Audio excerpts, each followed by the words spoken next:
우리가 오늘은 성화에 대해서 함께 말씀을 나누기를 원합니다. 우리가 지난 시간에 우리가 칭에 대해서 함께 말씀을 나누었는데, 어, 그 칭에 담겨진 세 가지 의미가 무엇인지 혹시 기억할지 모르겠는데요. 첫째, 칭의는 무엇인가에 대해서 칭의는 그가 하나님의 사람으로 거룩한 존재로 의로운 존재로 칭함을 받았다는 것. 단순히 칭함 받은 것뿐만 아니라 두 번째 의미로는 모든 죄에서 사함을 받았다라는 뜻이 있습니다.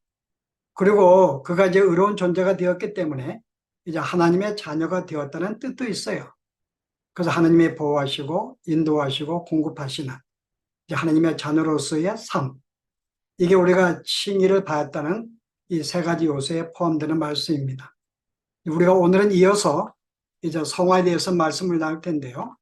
오늘 특별히 이 두 가지의 명, 과연 성화는 무엇인지, 또 성화를 우리가 이렇게 거룩하다고 칭함받는 성도들은 죄와 어떤 관계 속에 살고 있는지 함께 나눠보기를 원합니다. 자, 먼저 이 성화는 무엇인가? 자, 크게 두 가지의 뜻이 있는데요. 첫 번째는 구별되었다, 분리되었다 그런 뜻입니다. 우리가 하나님이 우리를 세상으로부터 우리를 구분시켰는데 바로 세상에서 분리가 되었다라는 뜻으로 그를 거룩하다라고 부릅니다. 이건 소극적인 의미고 또한 적극적인 의미로서는 단순히 구별되어서 끝나는 것이 아니라 하나님께 드리워지는 그런 존재를 또 우리가 거룩하다 그럽니다.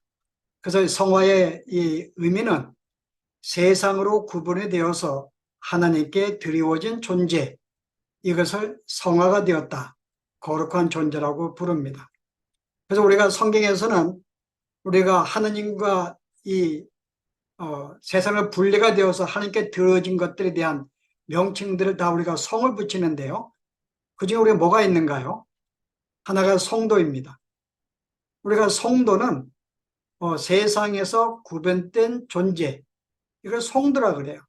캐톨릭에서는 우리가 성자의 개념을 뭔가 의로울 행하고 사랑을 실천한 많은 사람 가운데 한두 사람에 불과하지만은 우리 개신교에서는 이 성자는 하느님께 우리가 이렇게 드리워진 세상에서 구분이 되어서 드리워진 모든 성도를 성자라고 부릅니다. 자, 또 뭐가 있죠? 우리가 성경, 우리가 많은 책들 가운데서 세상 것과 구분된 책을 성경이라고 그럽니다. 그럼 성전도 마찬가지죠. 우리가 많은 집들 가운데서 특별히 구분이 되어서 하나님께 드리워진 건물, 이게 성전이라 그래요. 그러면 성물도 마찬가지입니다. 성전 안에 쓰이는 모든 물건도 마찬가지인데 오늘날 제사장이 자기가 쓰고 있는 어떤 이 그릇 하나가 좀 이렇게 많이 낡아서 이제 그걸 바꾸려고 원했습니다. 그래서 그것을 밖에 내어놓고 시장에 가서 새로운 그릇을 써가지고 성전에 드리게 되면은 그 순간 그것은 성물이 됩니다. 그래서 이 성물은 특별하게 어떤 이 성품, 그 이전에 먼저 구분이 되어 가지고 하나님께 드리워진 것을 가리켜서 성화, 거룩하다라고 부릅니다. 자, 또 한 가지 성화의 의미는요, 우리가 밝게 빛난다의 뜻이 있어요. 우리가 구약 성경에 하나님이 우리에게 등장하실 때마다 굉장히 영광스러운 빛나는 모습으로, 영광의 모습으로 우리에게 나타나셨는데 바로 그것을 거룩이라 그럽니다. 굉장히 빛나는 영광. 그래서 우리가 빛나는 영광을 다른 말로 그를 거룩이라고 불러요. 이것은 무슨 말인가 하면은 우리가 하나님과 같이 하나님의 성품으로 점점 우리가 닮아가는 과정, 그리스도의 성품을 닮아가는 것도 우리가 하나의 성화, 거룩이라 그럽니다. 그래서 우리가 이 성화는 두 가지 의미를 가지고 있는데 이미 예수를 믿는 순간 나를 거룩한 존재로 불러주었어요. 그러나 그뿐만 아니라 나로 하여금 점점 그리스도를 닮아가게 하는 성화의 과정이 남아있죠. 자, 이런 점에서 칭의와 성화가 다른 점이 뭐죠? 칭의는 단순히 우리에게 부여된 의예요. 우리에게 입혀진 의. 너는 아직은 죄인이고 아직 그 불의를 행함에도 불구하고 하나님이 이 의롭다는 옷을 입혀주어서 늘 의롭다고 봐주시는 것입니다. 그러나 그것으로 끝나지 않고 성화는 우리의 성도의 마음속에 심겨진 하나의 의예요. 부여된 의. 이것은 내 마음속에 의가 부여됐기 때문에 이걸 점점 산출되고 창조가 되어서 보다 많은 의로운 삶을 살아가는 이 과정을 성화라 그럽니다. 그래서 우리가 이 성도를 가리켜 거룩한 존재가 되었다라고도 이야기하고 또는 거룩한 존재가 되어가고 있다라고도 이야기를 합니다. 자, 우리가 두 번째 생각할 문제는요. 그러면 성화는 우리가 성도와 거룩하게 부름받은 성도는 죄와 어떤 관계가 있을까? 어떤 사람을 가리켜서 이미 거룩하다 여김받는 성도들은 죄와 상관이 없다고 이야기를 해요. 우리가 흔히 완벽주의라 그러는데 교회 내에서 그들은 예수를 믿는 순간에 거룩한 존재로 부름받았기 때문에 이 사람은 더 이상 죄와 상관이 없는 죄를 짓지 않는 자라고 이야기합니다. 그 중에 대표적인 존재가 웨슬리예요. 감리교의 창시자. 이는 우리가 성화, 거룩한 존재가 되었기 때문에 더 이상 우리는 죄를 지을 수 없는 존재가 되었다고 이야기해요. 그래서 우리는 의를 행해야 되고 거룩을 행해야 되고 저 하나님의 성품을 이 땅에 드러내며 살아야 한다는 거죠. 더 이상 죄와 상관이 없는 죄가 완전히 소멸된 그런 존재가 되었다고 이야기를 합니다. 그래서 뭔가 죄를 짓거나 뭔가 어떤 불의를 행하게 되면은 아직은 성화된 존재라고 이야기를 안 해요. 그래서 이렇게 성화되었다 할 때는 죄가 없는 존재. 자, 또 하나의 견해는요, 반작용의 법칙입니다. 무슨 말인가 하면은, 그러면 이 죄가 완전히 우리에게 없어진 것이 아니고 계속 우리에게 남아있다는 것이죠. 그러면 성도는 죽을 때까지 계속 우리가 그럼 죄와 싸워야 되는가? 그렇지 않다는 거죠. 내가 예수를 믿을 때 어느 순간 예수님을 바라보고 그를 붙잡는 순간은 죄와 상관이 없는 성화의 단계가 된다고 이야기해요. 조금 쉽게 설명하면은 우리가 두 가지 예를 들어 가지고 하나의 그 구명대가 있는데 물에 빠진 사람이 있다고 하십시다. 수영을 할 줄 몰라요. 근데 그 사람이 살기 위해서는 구명대가 필요합니다. 그래서 구명대를 물속에 던지는 순간에 그 사람이 구명대 위에 올라가게 되면은 물에서 건진받게 돼요. 이와 같이 성도가 예수님을 붙잡고 의지하게 되는 순간에는 죄와 상관이 없는 죄에서 자유로운 자가 된다고 이야기합니다. 우리가 또 하나의 예로 우리가 부지갱이가 있는데 우리가 이 부지갱이를 불 속에 집어넣으면 굉장히 뜨겁게 달궈지고 그래서 꺼내게 되면 구부릴 수도 있어요. 마치 우리가 예수에게 붙잡히게 되면은 그 순간 우리는 죄에서 벗어난 죄와 상관없는 성화의 단계가 되지만은 다시 이것을 불 속에서 꺼내게 되면은 주님과의 교제가 없어지고 어떤 그분을 바라보지 않을 때에는 다시 우리가 딱딱하고 굳은 상태가 된다는 거죠. 그래서 이 사람들은 우리가 영원한 성화의 단계가 아니라 내가 온전히 예수님과 깊은 교제 속에 내가 동행하는 삶을 살게 되면은 주를 바라보게 되면 그 순간은 성화의 모습이 되기도 하지만은 근데 그렇지 못할 때는 다시 우리가 죄에 빠지게 되는 삶. 이게 성도의 삶이라고 이야기하죠. 그래서 그가 예수님께 붙잡혀 사는 동안에는 성화의 거룩한 모습을 갖게 되지만은 그렇지 않을 때에는 여전히 죄를 짓는 하나의 그런 성도의 모습을 갖게 된다고 이야기를 해요. 그러나 우리 개혁주의에서는 이 두 가지를 우리는 신뢰하지 않습니다. 개혁주의는 성화는 하나님이 내 마음속에 하나의 의를 심겨줘서 그를 계속 산출하게 만들었기 때문에 우리가 죽는 그날까지 계속 점진적으로 발전해 나가는 과정이라고 이야기를 합니다.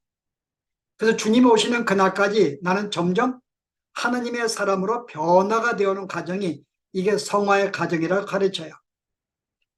그래서 우리가 언제 완전히 성화가 이루어지는가? 주님 오시는 그날은 우리가 완전히 성화가 완성된 영화의 몸이 되겠죠. 그 전까지는 계속 우리가 죄와 싸워서 우리가 옛날에 오염되고 부패된 죄의 세계에서 벗어나서 점점 그리스도의 성품을 닮아가는 이 과정, 이게 우리에게 남아있다는 것입니다. 그래서 성화는 어떻게 우리가 이루어지는가 하면은 우리가 하나님의 사역이 있고 우리 인간의 사역이 있는데요. 하나님에 의해서 우리가 거룩한 존재로 분리가 되었어요. 세상에서 빠져나왔습니다.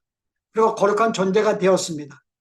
이것은 마치 우리가 태어난 인간과 같은 거죠. 인간은 되었지만은 아직 인간의 모습을 갖춘 것은 아닙니다. 그래서 점점 인간이 되기 위해 점점 배우고 발전해야 되는데 바로 이 과정이 남아있죠. 그래서 성도가 구원받은 것을 거룩하게 부름받다고 이야기하기도 하고 점점 거룩해 진더라고도 이야기하는 것이 여기에 있습니다. 좀 더 하나님의 성품으로 닮아가는 과정. 이게 성화죠. 그래서 성화라는 것은 내가 단순히 우리가 수동적으로 주님께 다 모든 걸 맡겨 가만히 있으면 아무것도 이루어지지 않습니다. 물론 성령이 내 마음속에 역사하시고 도전하시고 함께 하시지만은 그 음성을 듣고 내가 싸우고 노력하고 헌신하는 과정은 내가 할 일이에요. 여기에 나의 수고가 있어야 되고 나의 애씀과 나의 노력이 있어야 됩니다.